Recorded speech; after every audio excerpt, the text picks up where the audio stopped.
emakhosati bantu babenkosi mvunankulu emabandla ekweluleka likhulu lijaji lelikhulu lisekela la ndvunankulu tindvuna tembuso labamele emave kuleli bacondzisi netindlu totimbili teparlamente lobuke sigodzi salapha eLibonjeni longuBishop wemakatholika nelibandla lonke lesibhedlela lobuke CEO walapha eGood Shepherd na chairman nema board of trustees nabo bonke labasebenta lapha bafundzi lesitoba busisa namuhla nani nonke batali sindvusele bekunene.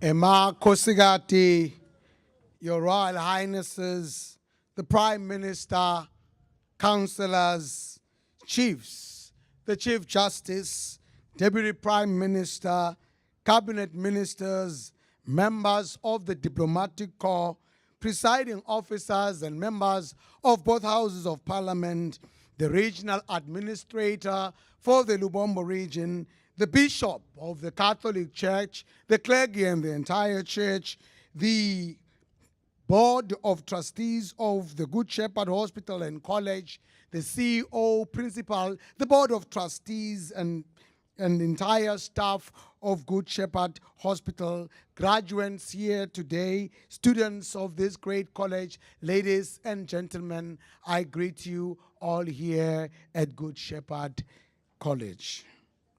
Bekunene kuyinkokoto lenkulu ukuthi namuhla sila esiteki eGood Shepherd bekunene na sitobona lemisebenzi lehlukahlukene njoba kunetindzawo lapho sitabe sitibusisa khona ema-clinic nako konke takhiwo nekuphothula abafundzi njoba namhla nabo naba sesibabonile sebaphothuliwe ebekunene.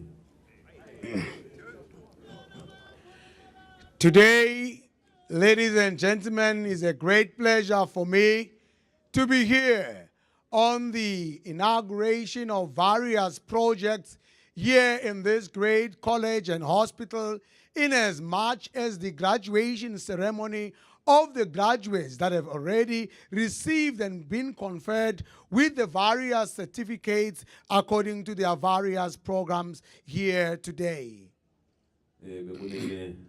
Sinemukela nonke kulomcimbi wanamuhla kakhulu batali laba tosekela bona bafundzi nabo lababuya ngaphandle nesive sonke ukuthi nithi vele nemukelekile kulomsebenzi bekunene. I take this time in welcoming you all here today in this momentous occasion, especially the parents and relatives who have come to support those that are graduating here today and those that are from without our borders who have come to join this great ceremony. Bekunene kadze ngagcina kufika lapha eGood Shepherd semalanga kepha ke siyathokoza ukuthi namuhla nasibuya sibuya eGood Shepherd seyikhulile esigabeni sayo njoba kunetimvo nje lengidawudibusisa namuhla ebekunene. It has been a while since I have been here. I am glad to note the development that has taken place since my being here in previous years. Today, I shall be inaugurating various establishments right here at Good Shepherd, which goes to show the development that has happened over the years. Bekunene siyathi ukuthi eminyakeni lengcile iGood Shepherd nalamanye ma facilities lengawabhala nje ngiwafanekise njengabo Nazarene bomkhuzweni clinic bebanesayela lenkulu esigabeni sekutheni lo msebenzi weGood Shepherd bawusebenza kanjani ikakhulu kubonakala ukuthi kubonakale ukuthi imali dingena kanjani umsebenzi lo njena ufuna imali lefanele lotawukhona nokuthi usebenze kahle ebekunene. I will recall that when this institution was engaged in development, as we could compare with Nazarene and also the Mkhuzweni Clinic, who also were in need of support from government, which needed structures that could be formed in order to support this great college. I am glad to be here today to see the development that I've since noticed. Bekunene lokhu lokwendekile kungenxa yokuthi kube nekuhlala phansi nekubukisana ekutheni umsebenzi welive ngoba lo msebenzi weMaswati kuyawuphumelela eMaswati la yoba khona la kuhlala phansi ke kwayo le institution yalapha eGood Shepherd ibambisane nahulumende kube into lenhle kuhlanganiswe imibono nemiqondo kuze kufikwe lapho khona kutawubonakala ukuthi le institution yeGood Shepherd iyaphumelela njengoba siyibona namhla ebekunene. The achievements of today are as a result of various collaborations, meetings that have taken place over a protracted period, which have indeed resulted in this good partnership that has seen this great institution develop to the state that it's in today. Bekunene ngitsitena ngisalalela lesinye sikhulumi lapha lebesikhuluma naso sibeka ngesimo uthi nisuka kuma debt 170 million namhla sene ku surplus live likhulume nge-transformation ukuthi ye 25 ye transformation naku number lapha 5 million now 25 bese uthatha lo 5 uyabona ukuthi cha number la transformation bela ebekunene.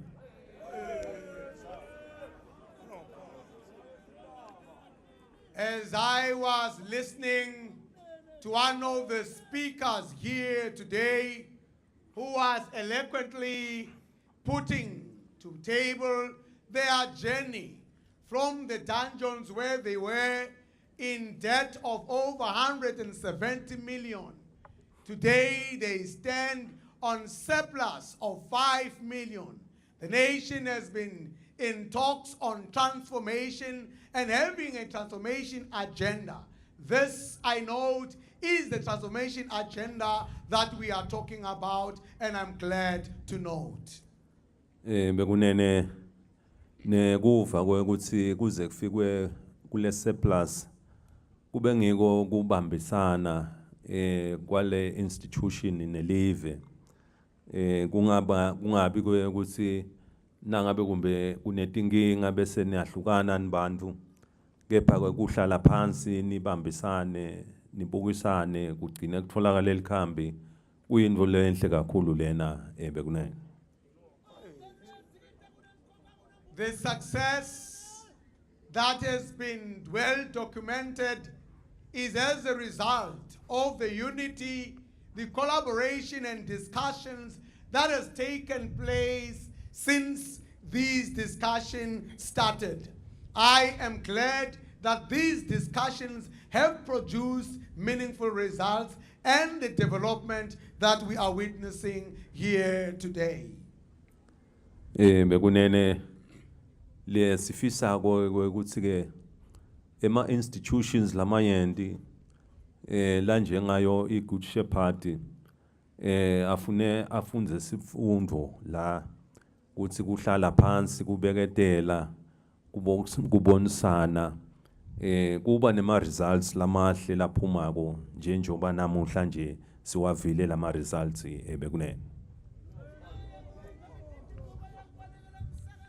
Our desire as a nation is that other institutions similar to this Good Shepherd College and institution could learn and take leave from the success story that we see here today.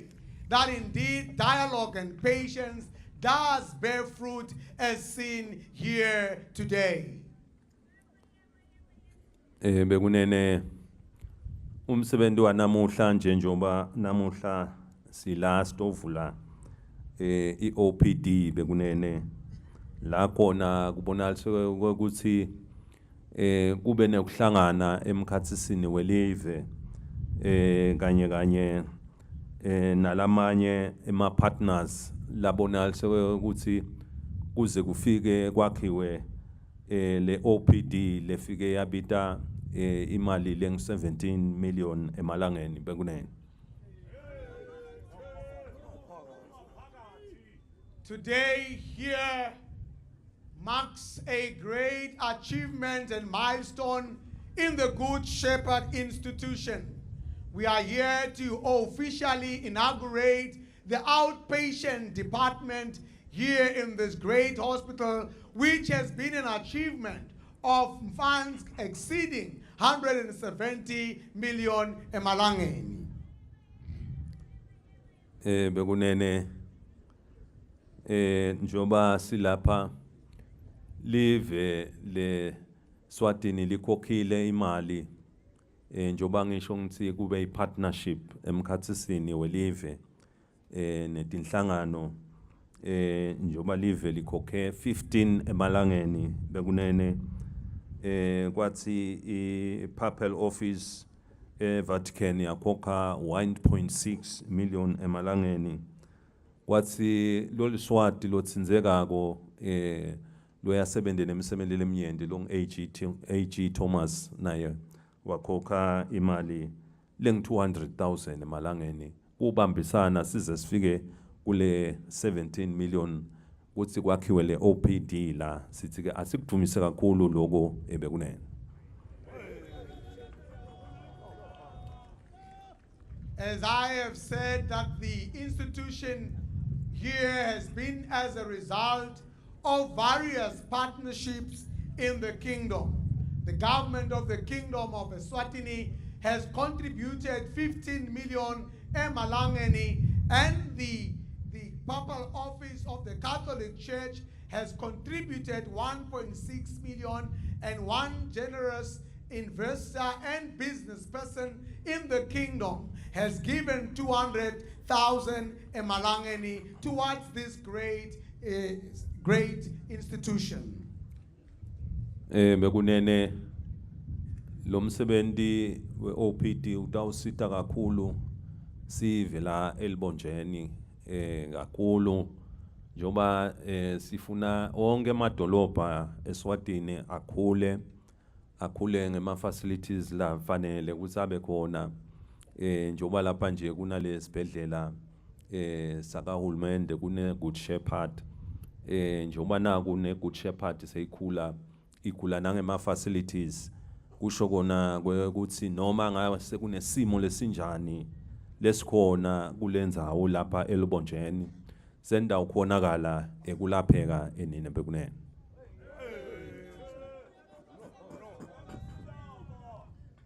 This growth that we see here today is indeed commendable, as we see the facilities here at Good Shepherd increase and expand.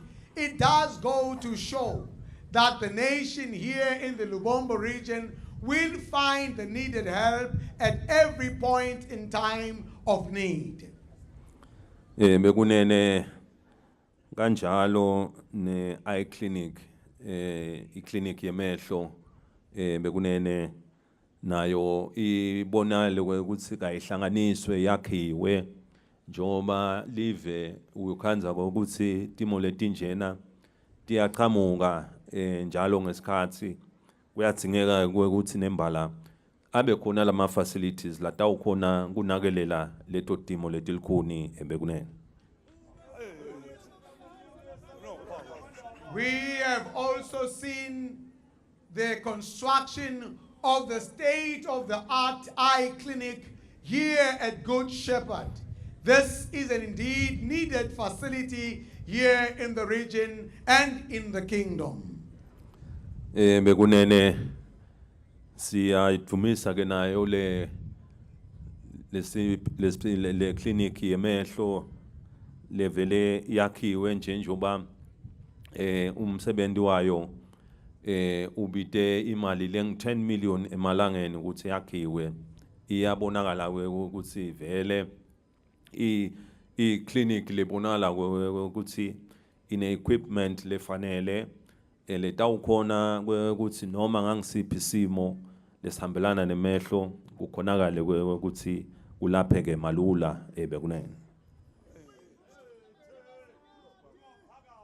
We do commend the construction of this eye clinic, which has actually taken 10 million emalangeni to construct. This clinic is going to meet every eye sickness demand here in the kingdom and especially in this great region. This is indeed commendable.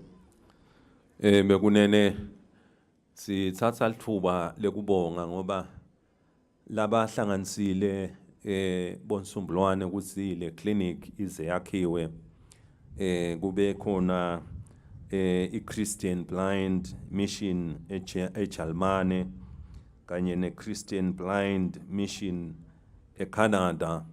Laba hlanganisile letimali bekunene esigabeni sekutheni le clinic lena igcine yakhiwe leleta ukhona kulapha emehlo baletha ne-equipment lebonala ukuthi vele i-advanced impela sithi ke asibadumisa kakhulu emsebenzini laba wendile bekunene. We also take this time to thank all the partners that have contributed towards the success of the construction of this state-of-the-art eye clinic here at Good Shepherd. My special thanks goes to the Christian Blind Mission of Germany and Canada, who have contributed various state-of-the-art equipment and services that have been brought here at Good Shepherd Hospital in order to enable this clinic to be the great success that it is today.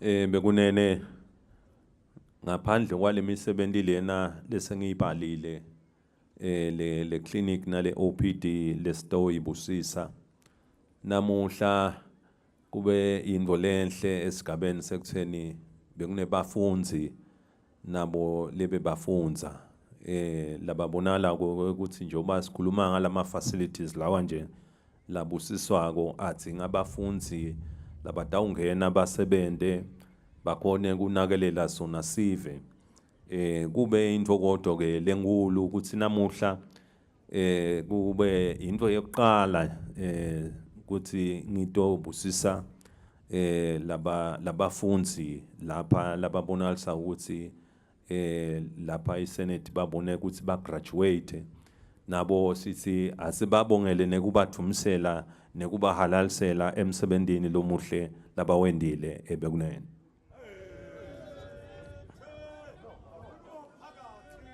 Besides the inauguration of the facilities that I've just mentioned, including the eye clinic, it has been a great pleasure as well that on this very occasion, I am here to witness the graduation ceremony of the students that will make use of these great facilities. This is indeed a first here in the college and Good Shepherd Hospital to come and preside over these graduates whom Senate has found worthy of the various certificates that have been confirmed upon them today.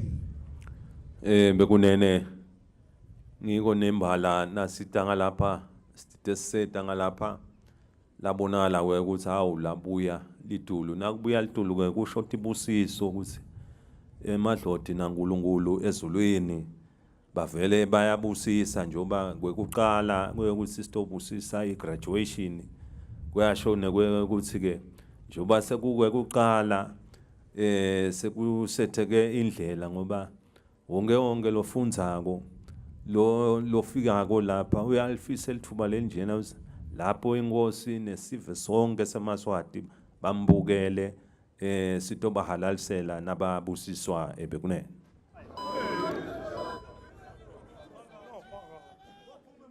As we were on our way coming for this great ceremony here today, the rain fell. This was indeed a sign that God and our ancestors have indeed blessed this ceremony here today. It is indeed a first, and it has also created precedents for all of us here and witnessing this great ceremony. It is indeed in the heart of every Liswati to have a graduation ceremony presided over by the king and nation at large. So this is a precedent that has been set for future generations to come. Bekunene njoba silapha sivile nicela ukuthi na ngafanele nangu sale ibonalisa ukuthi iyakhula vele isale ifike esigabeni sekuthi isale iba university yelubombo longana bekunene.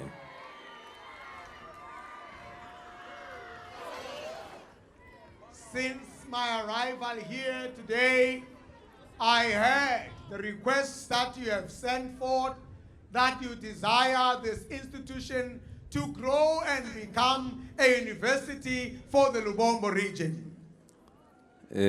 Bekunene ngiyakhumbula sise Shiselweni siyeNgwane College sicelo lesinjena naso saqhamuka kwabonakala ukuthi ke njoba nembala naso ndayishintsha si transformer kuthi ibe college sale iba university kunetigaba nembala letibonala ukuthi tifanele tibonaliswe ukuthi tiyalungiswa lokwa itoze ifike kulesigaba sekutheni nasekuthiwa i-university lephelele for Lubombo region konke kube kuphelele onke ama facilities nema expertise latingekile konke kube kuphelele kahle usengconono ebekunene. I recall in years past, whilst attending one of the graduation ceremonies in the Shiseli region at Ngwane College, I did receive such a request that proved that there are indeed certain structures that must be put in place to enable an institution to grow and become a university. There are certain expertise and facilities that need to be put in place to enable a college to grow to that status. Bekunene ngalesi sigaba lesi sekuningi idathu loqina ukuthi kusukela namuhla nje njoba silapha sesivele siyawusebenta siyawugijima kuyawuthiwa nkwe kufikwe e-university lapha eLibonjeni ebekunene.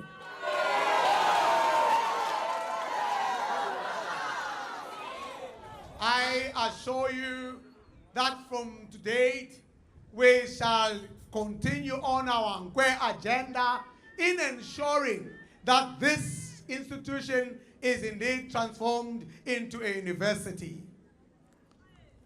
Bekunene sijabula kubona bafunzi lebe badimisele njoba iSenate lapha ibabonile kufanele kwekusi baphothule bathole ema diploma nema certificates lesatiko ukuthi kufika kulesi sigaba kuyabita kubita udadishe utinike isikhathi ubeketele kuthi siyabadumisa kakhulu umsebenzi wabo lomuhle labawendile sesivile nalaba bafundzisako laba bakhuluma ngesigaba lesihle ngani banithumisa kuthi awu benitiphethe kahle kakhulu nema talent nemakhono labanikete wona bete nemahloni bane kutigqabha ngemsebenzi wenu nathi sesidibonele ke bekunene sise asinithumise kakhulu kulomsebenzi wenu lenwendile.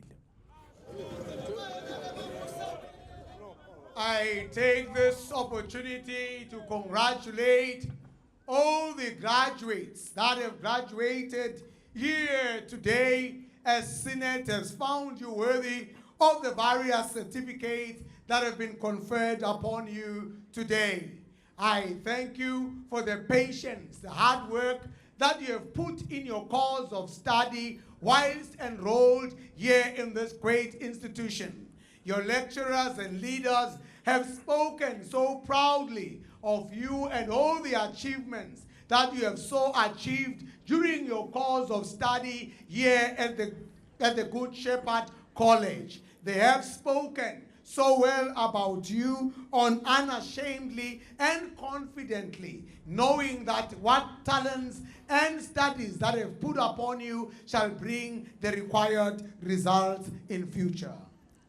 Bekunene siyati ukuthi kufika kwenu nonke kulesigaba la nifike khona kungenxa yokuthi batali bebakhona banisekela bothishela bafundzisi lebebanifundisa batinike isikhathi lesifanele ukuthi nisebenze kahle nabo naze nafika namuhla lapho khona senithola sibusiso bekunene nabo ke batali nabothishela sithi kasibadvumise kakhulu emsebenzini wabo lomuhle esigabeni sekutheni nifike la nifike khona nje kungenxa yokuthi nabo batinika lithuba nelibandla lonke lelisebenta lapha ecollege bekunene. We know that your achievements would not have been a success had it not been for the support from your parents who have supported you through and through, and for the lecturers and all the staff from here at Nwane, at Good Shepherd Hospital and College, who have supported you through and through and dedicated themselves to your learning programs. We do commend all your lecturers and support staff of the Good Shepherd College for all the good work in producing this great and prosperous graduates that we have seen here today. Kusukela namuhla ke kubo bonke laba bafundzi lebe baphothula sekubathumisela kuthi nesikhathi sesifikile sabo njengoba baphothuliwe ukuthi basale bahamba baya eveni lonke eMeswatini la khona bangafike bakhone khona kukhombisa emakhono abo laba wafundzilela kuthi ke ne-industry yonke lekhona eveni sesiniketa nali libutho leliphuma lapha Good Shepherd bekunene lelibonalisa ukuthi ling100 libuthisiwe namuhla ngalokufanele kwekutheni labafuna bonesi noma ngibaphi kuleyo care ledzingekile nange ma candidates avele asakhona live aliwathathe liwasebenzise ebekunene.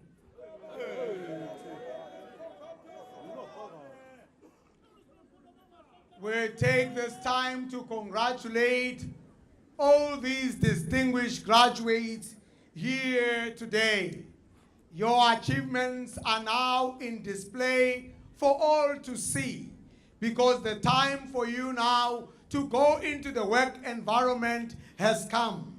I therefore produce you and present you to the entire world and kingdom that these are worthy students that have been in this college and are worthy to be admitted for the various appointments and vacancies that are available in the various structures of the kingdom. I therefore command them that please take these students into your shores and they shall perform the duties expected from them.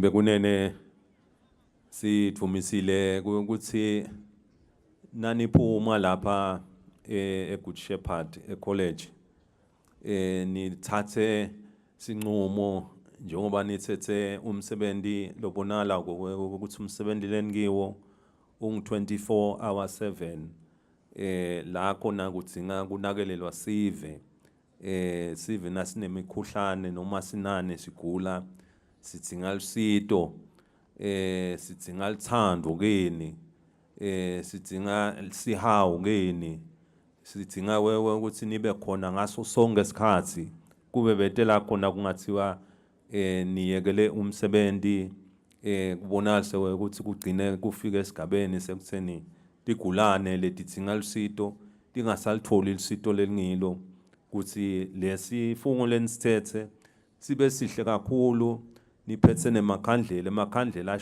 asho ukukhanyisa ke siyakholwa ukuthi ke njengoba nikhanyisa lamakhandlela ayawukhanyisa live lonke esigabeni sekutheni nasikhuluma ngetempilo sikhulume ukuthi kunakelela impilo kufuneka sikwende kube yi-essential service ebekunene.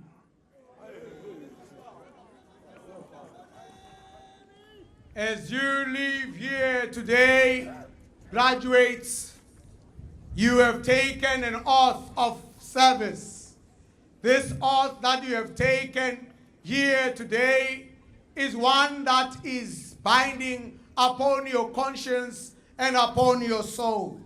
I therefore charge you as you leave this college, go and work with compassion, work with love and care for all the patients and people that will be brought within your hands. There should be no time or event where you are found wanting, as your duty and work demands you to be there 24 hours 7.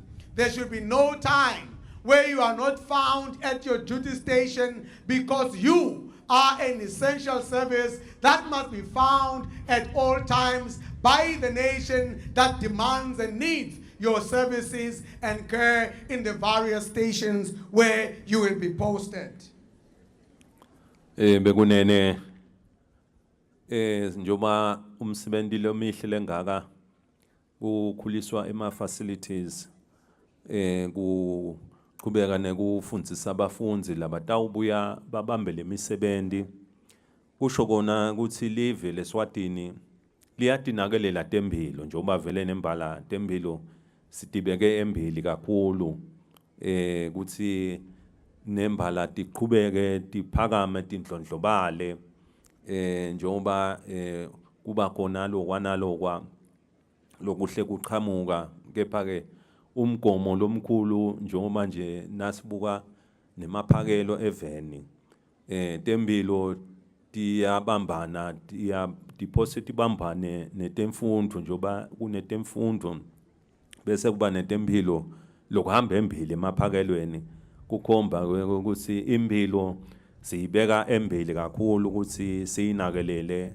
bekunene konke lokwentekako so lokungito tingomba ukuthi live lawutisekela njalo tempilo ukuthi tindlondlobale kungaba tempilo leti phansi kweliphiko lakahulumende kungaba leti leliphansi kwemamishini konke ngoba wonke lo msebenzi ekugcineni usita eMaswati siyawusekela ngesigaba leufanele bekunene. The additional facilities here at Good Shepherd Hospital and at this college are a clear demonstration of the priority government has put upon our healthcare services in the kingdom. Healthcare is indeed a priority in this nation, as we all know that health is the number one thing that we must always safeguard and ensure that a healthy nation is a prosperous nation. As we look into our budgets, we do have our health and education budget at the top of the list, because as a nation, we make sure that healthcare is indeed a priority in the kingdom. Be it public hospitals or mission hospitals, they will be equally supported because they provide services for our nation. Bekunene sekungaba kukhuthatha sive esigabeni sekutheni lempilo lesinayo la siniketayo nasomandla ufuna ngiloyo naloyo ngamunye ayinakelele kahle bekunene nakunema facilities lasa akhiwe njengedibhedlela ema clinics nako konke lokuhambelana nemtholampilo silithathe lelithuba lekulisebenzisa kakhulu ekutheni sikhone kufinyelela edibhedlela okude emtholampilo kwendele ukuthi noma uyagula noma uguli utokhona ukuthi nabe kumbe kukhona lokuqalako usheshe ukuthole kusesuka ukuthi kukhuthatha sive sitikhuthalele tetempilo sitivakashele hayi ngoba sigula kepha ngeke ukuthi sinakelele impilo ukuthi sonke sifanele sikwende lokho ebekunene. I would therefore encourage the nation to make your health a priority by making sure that you frequent health care facilities in the kingdom.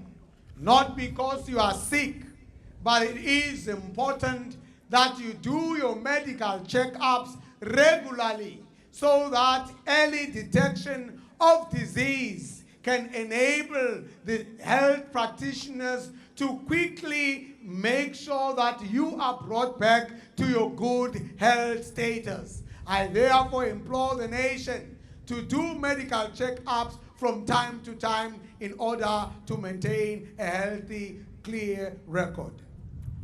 Bekunene nasi lapha eGood Shepherd sithatha nalelithuba lekubonga onke lama teams lasebenzile lapha kule facility eGood Shepherd bekunene siyati ngemdamo yabo leminyenti kuti khandla kwabo kuti misela nekusekela live basebenza umsebenzi lomkhulu lesingade sawubala nekuthi ungakanani basave impilo desive ngemikhuhlane lehlukahlukene kubonalise ukuthi namuhla le facility seyende imisebenzi lemihle nasikhuluma nje kubo malaria live leSwatini lathola indondo lebonalisa ukuthi lihamba embili ngekutreata bo malaria eAfrica ngekwadi ke ukuthi ke la eGood Shepherd ngilavele beyicilonga ngempela sibili setshenzisiswe kule tinye imikhuhlane lekhona eveni njoba miyende imikhuhlane ngiyathatha nje lona lenguthathako ukuthi ke asinidumise nonke nine lenisebenze lapha ngemsebenzi lomuhle ebekunene. I would like to commend the entire Good Shepherd Hospital and College staff who have always been found in the front line of addressing the burden of disease in the kingdom. I commend your efforts that have been seen in the nation as time has passed. I would also like to thank you for the efforts that you have put in the country that has also gotten us the Malaria Africa Award, which I know Good Shepherd has put a lot of effort in the fight against malaria. This is one disease that I just pick up from amongst many diseases that you cure every day. But I would like to thank all of the staff here for their efforts and contribution in our health sector in the kingdom. Bekunene kuba khona lapha kutoni niketatfo loqina la eGood Shepherd kuthi live leSwatini yonke imisebenti nema plans lenawo liyaniva futhi sisemva kwenu sidanisekela ngalokufanele nitfole konke lokufanele timfanelo letibonalisa ukuthi tiyawikhulisa Good Shepherd ikhule kakhulu ite khona nokuthi isite titukulwane netitukulwane letiyawuvela ebekunene.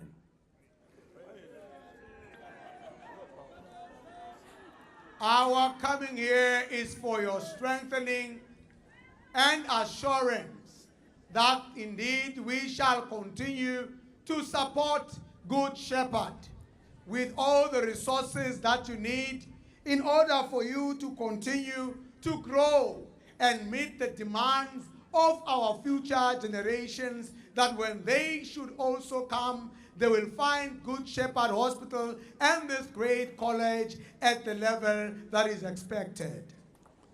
Bekunene siyadinga ukuthi Good Shepherd beyisekelwa ngilolu sonto lelikhulu lema Katolika siyathumisa ke kakhulu kuthi awu emakatolika solo ayaqhubeka ayawusebenta lo msebenzi lomuhle kakhulu siyathumisa kakhulu uthi live nilibambise njengoba nilibambisile sitabe sinani nemthandazweni sivile ukuthi kunemkhuhlane ku Pope lesimthandazela kona naye ukuthi asheshe elulame ebekunene.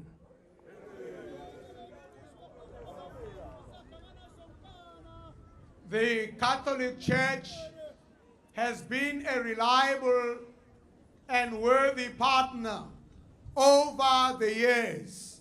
We take this time to thank the Catholic Church for all the support that it has given to the Good Shepherd Hospital and the institutions that are found right here. Our prayers are always with you, Good Shepherd, and the entire Catholic Church. We also bring our prayers to the Pope, whom we have heard he is not well, for a speedy recovery so that the church may grow in leaps and bounds. Bekunene kuta kwethu lapha sekusinete nelithuba kutonivusela la eGood Shepherd nalapha esiteki bekunene sithokozile kakhulu sijabulile nemisebenzi yonke nemidlalo lenendile onke malungiselelo abe mahle kakhulu sitsinako konke lokho asikubonge netethulo lendethulile sibonge kwanze la nithethe khona bekunene. It has been a great day in your presence here today. We have really enjoyed all the events that have happened here today. We take this time to thank all those that have contributed in making this day the success that it has become. My special thanks also goes to all those that have given the various gifts that has been given to us. May Almighty God bless you for those great gifts. Bekunene bathi tena bangibikela ukuthi kunemntwana lomusha njengoba lutelwe lapha le eye clinic base bacela ke ukuthi ngilethe ligama bekunene ligama la le eye clinic njengoba sibuke amagama lamahle la ifanele kusho ukutaba yivula amehlo yeMaswati eye clinic bekunene.